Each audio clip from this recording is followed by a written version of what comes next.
This morning, you guys, we want to jump into our series. We want to just kind of be normal again, okay? So we're just going to jump into our series. Next week for the dedication, we've invited a lot of the people who have worked on the building. In fact, I meant to do that. I didn't anticipate that some of the people who had helped us beyond us, contractors, but we invited them for next week. But some of them came this week. And so we're just so glad that they're here. So the guys who did the plumbing are here. Guys who did the windows are here. There are probably others I don't even know. And we're just so grateful. And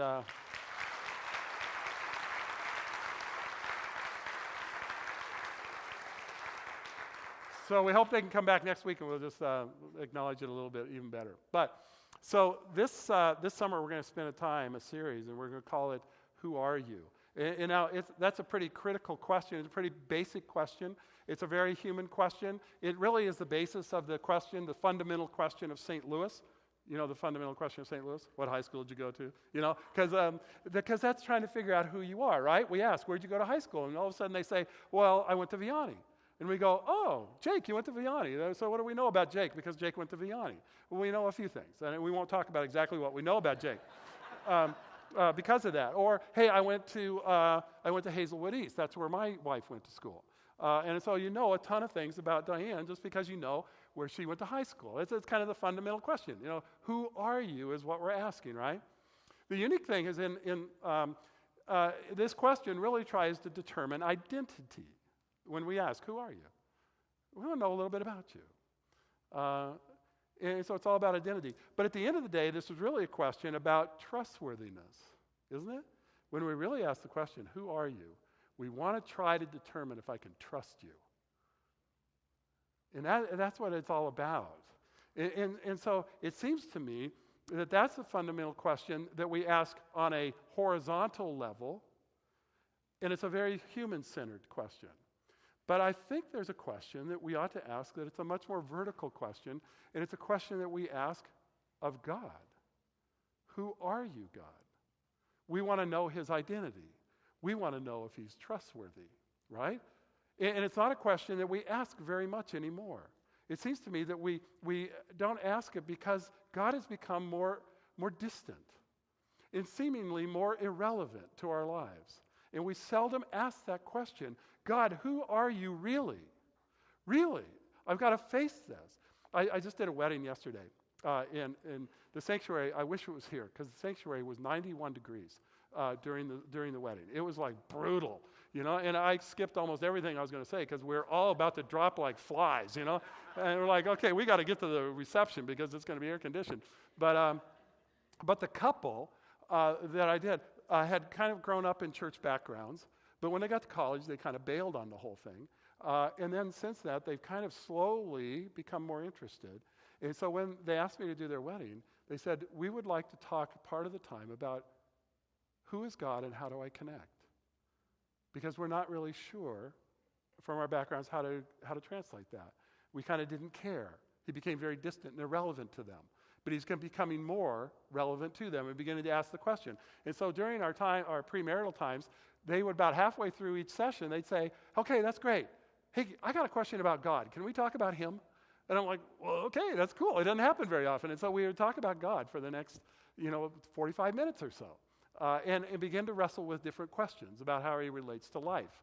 And it was just so enjoyable and so cool. But it seems to me that when we begin to ask, who are you, we need an answer. And it seems to me that if we do this, that I wanted to start in the book of Exodus, chapter 3. So we're going to go there in Exodus, and this is an interaction that a guy named Moses is going to have with God. Now, let me just give you a little bit of a thought about this. Well, in fact, let's just go to verse 1, and then we'll go from there. It says, now Moses was keeping the flock of his father-in-law Jethro. So we have this guy named Moses. He's out being a shepherd, and his father-in-law, who he's working for, is named Jethro. And he's a priest or a leader of the clan in the area called Midian. And he led his flock to the west side of the wilderness and came to Horeb, what's called, now knowing, the mountain of God. Now, just so you know, there are 66 books in the Bible. There should be 67 because the 67th book is the book of maps. I love the book of maps. So you got to wonder, okay, where's Midian? Where's Horeb? What's all that do? And now we're in a room where we can put it out a map again. I love this room because we can do maps. Okay, so let's go to the book of maps here, where we're going to find out. Now, so in this map, what we've got over here, and so you guys over here are going to be Egypt, okay? You're Egypt. And this is the Gulf of Suez, and it dumps into the Red Sea back there, okay? Now, you guys are going to be the Sinai, okay? So you're the Sinai. Now, if you've ever been to the Sinai, it is a desolate place. It is not very enjoyable. But you guys make it look better, okay? It's the Sinai, but way up, there's a place called this is the Gulf of Suez. This is the Gulf of Aqaba. And so the Sinai sits in between. It's way up north. So you guys are then going to be the Arabian Peninsula, okay? You guys are pretty cool. The Persian Gulf's going to be over here, and then way over here is going to be Iraq. And we're going to find out what happens here, because Moses is this man his life was saved as a little baby. He's a Hebrew. And his life is saved by his mother putting him in a little basket and floating him in the river, because the Egyptians wanted to kill all of the Hebrew little boys. Because they were becoming so numerous, they said, we've got to kill all the boys. And so they said, okay, kill all those guys. But the mother didn't want to do it, so she floated him in a river in a little basket. And one of the members of Pharaoh's home found him and raised him as part of the family of Pharaoh. He was in a very favored place. Though he was a Hebrew, and he knew he was a Hebrew, and everyone knew he was a Hebrew, but he was in a very favored place. Then one day, when he was out watching the work that the Hebrews were doing, they'd become a slave population, if you will. They were oppressed, they were downtrodden, and he was out and he saw an Egyptian beating a Hebrew. And so Moses stepped in, looked around, no one was watching, and he killed the Egyptian. Then later, he found two Hebrews fighting, and he stepped in to make a difference. He stepped in to make them stop. And they stepped back, and they said, oh, you're going to kill us too? And all of a sudden, he knew that he'd been found out. And so Moses escapes. He runs. He's a fugitive from justice. This happens when he's about 40 years old. And for the next 40 years, he hung out in the area of Midian. If you look on the map, it's way over here. It's in the area of Midian. And he hung out there. And it says, well, let's go to verse 2 and we'll see what it has to say. Oh, yeah, so when we talk about, I'm sorry, we had, let's go back. Where's this mountain of Horeb? We don't really actually know for sure. One of the places, let's go back even to several more. I'm sorry, I got way out of whack. Some think it's in the southern Sinai. Others think it's in the area of Midian over to the right. We don't know for sure where it's at. It was a long time ago. It's one of the two places. Probably doesn't totally matter to us now. But in modern day map, let's go forward just one. Modern day, that's what we're looking at. It's up in the northern part of what's now Egypt and part of Saudi Arabia and Jordan. And so this is the two places where we think that mountain probably was, where Moses ends up. Now, let's go to verse 2. It says this. Now, an angel of the Lord appeared to him in a flame of fire out of the midst of a bush. And he looked, and behold, the bush was burning, yet it was not consumed. So Moses said, I think I'm going to turn aside and see this great sight, why the bush is not burned. I probably would do the same, right? I mean, if you saw a bush burning, but it wasn't burning up, you would probably tend to say, I think I'm going to check that out. That's very interesting. Several years ago, many years ago, Diane and I were the Campus Crusade directors at the University of Southern California, and we took students on a spring break, and we went to a large lake outside of Las Vegas, Nevada. And it was this huge lake, but it was cold. But one day we took a boat out in the middle of the lake, and it was dark. It was at night. We just thought we'd go out and see. And we looked back towards our campground, and all of a sudden there were these flames shooting up out of the, just like crazy. And we thought, what in the world? And it would shoot up, and it would burn for just a few minutes, and then it would be gone. And then another one. Whew. And then another one. Whew.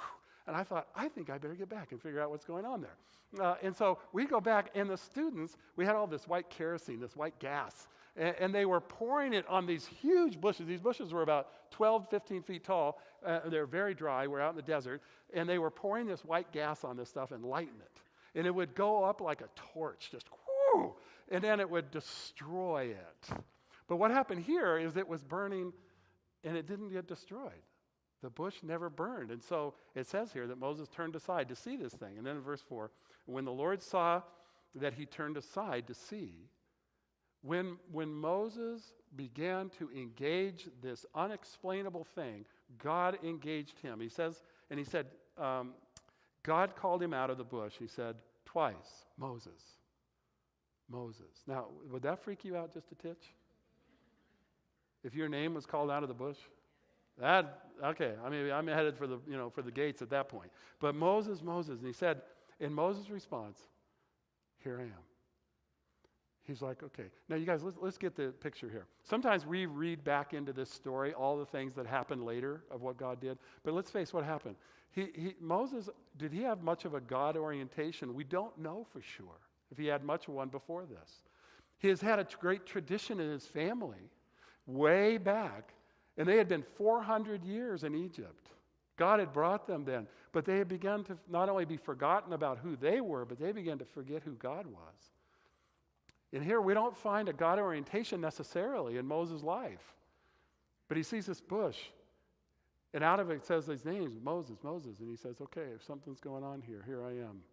And all of a sudden, I think at this point, Moses' life began to change. Because he began to respond to the voice of God. And he says, here I am. Now look at this in verse 5. Let's circle it. It's a big deal. And then God said, do not come near. Take your sandals off your feet, for the place where you are standing is holy ground, Moses. What's about to happen here, Moses, is unique. What's about to go on here is my presence.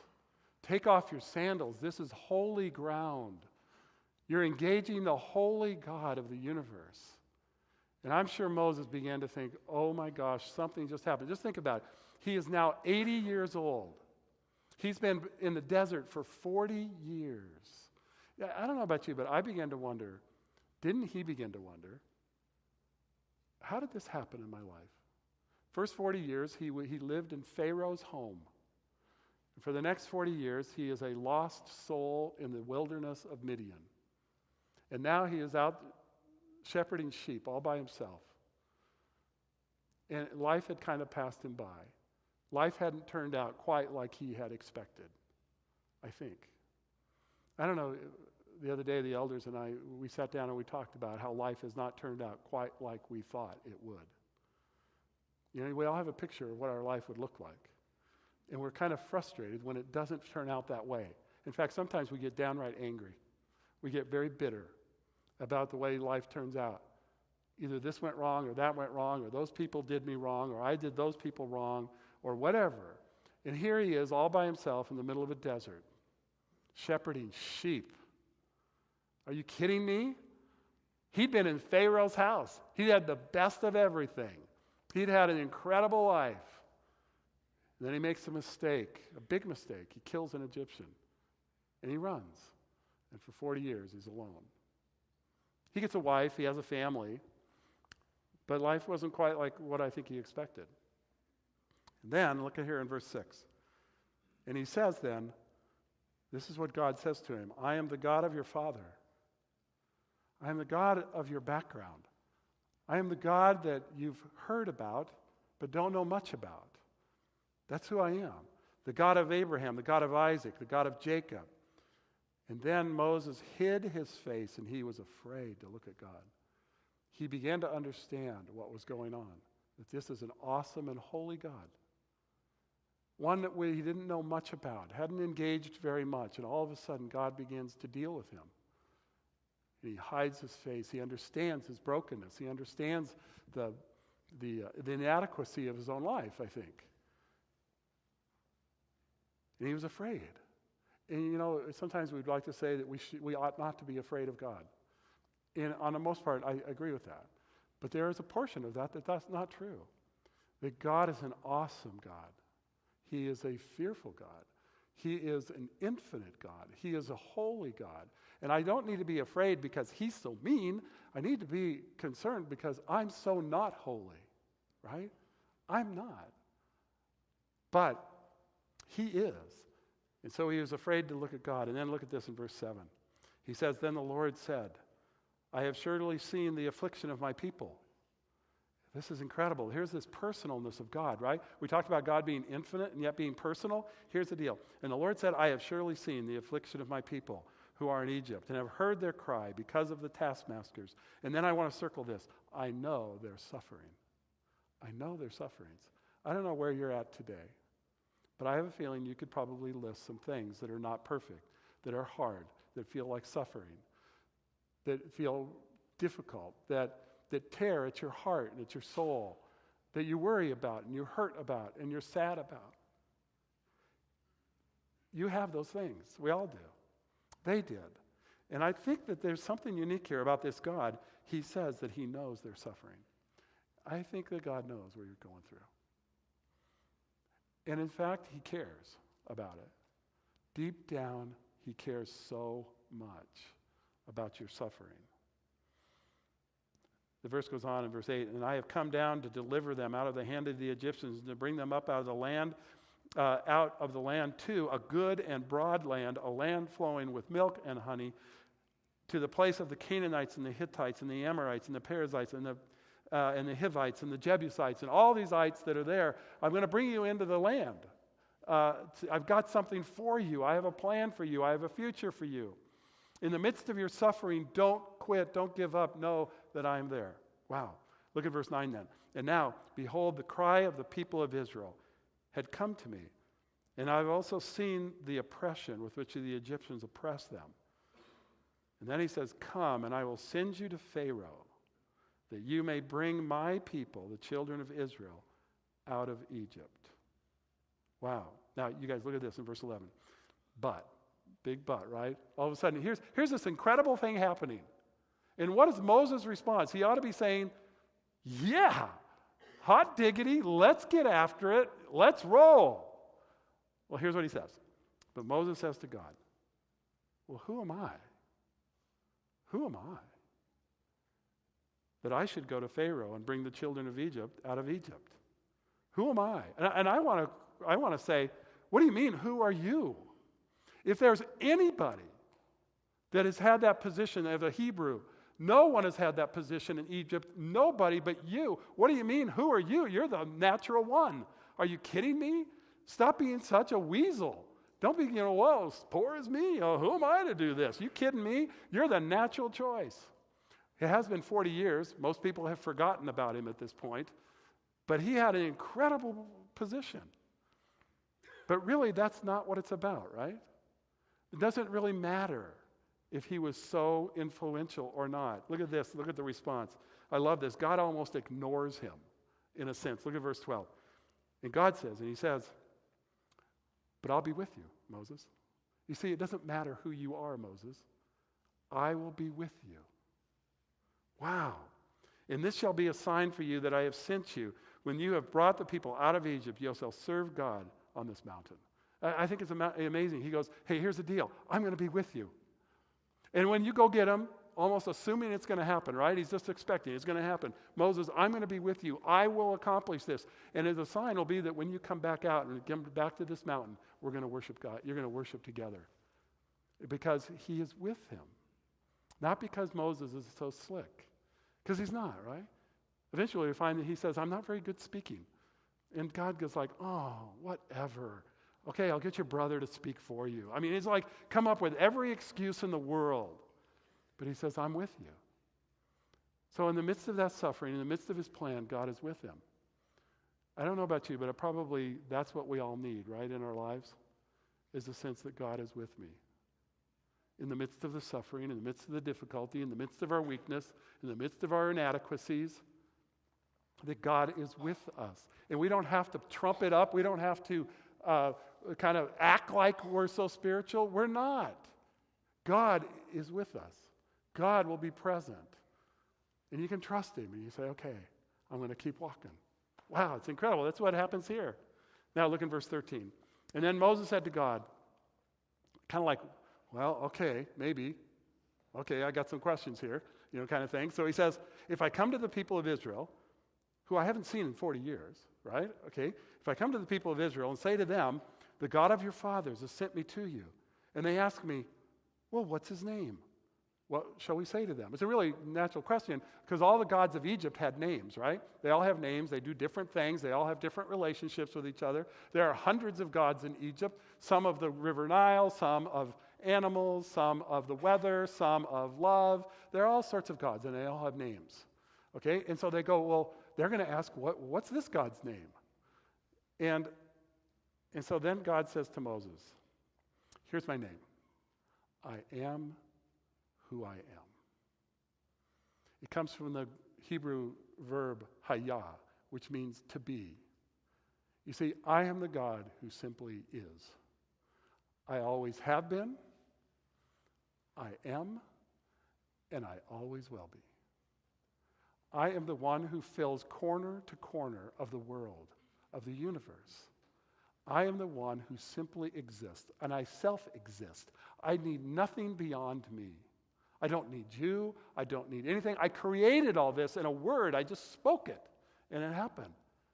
That's who I am. I am that I am. I am who I am. I do what I do. I will do what I want to do. I am the full and awesome God of the whole universe. That's who I am. I am that I am.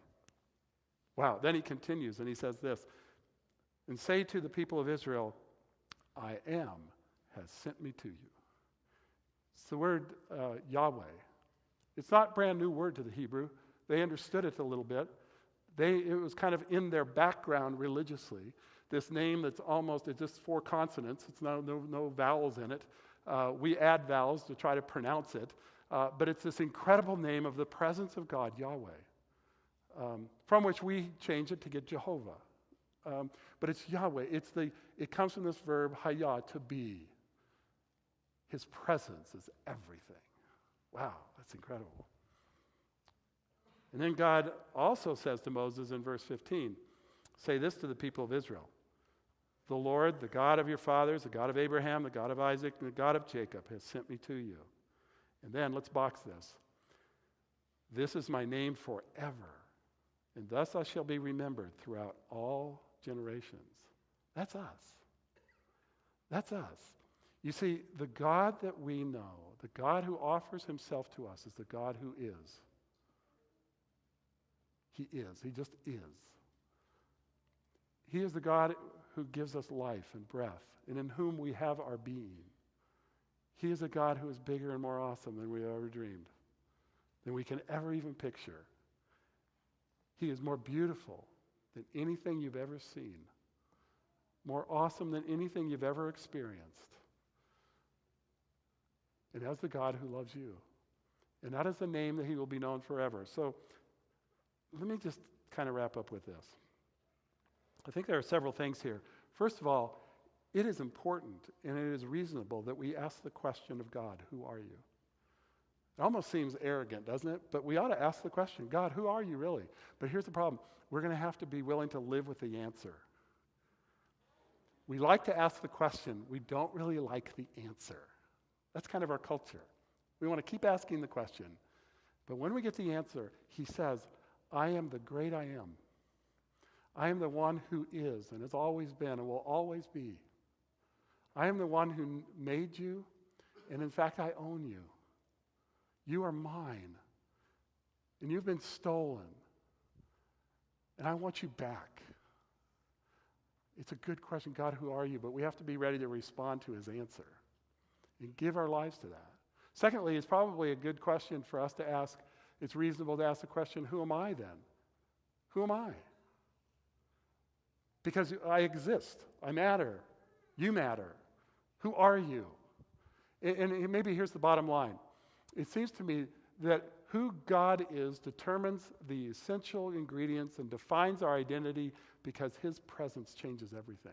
You see, you can never answer who you are until you answer the question or until he answers the question of who he is, because who he is determines who we are. And not in a bad way.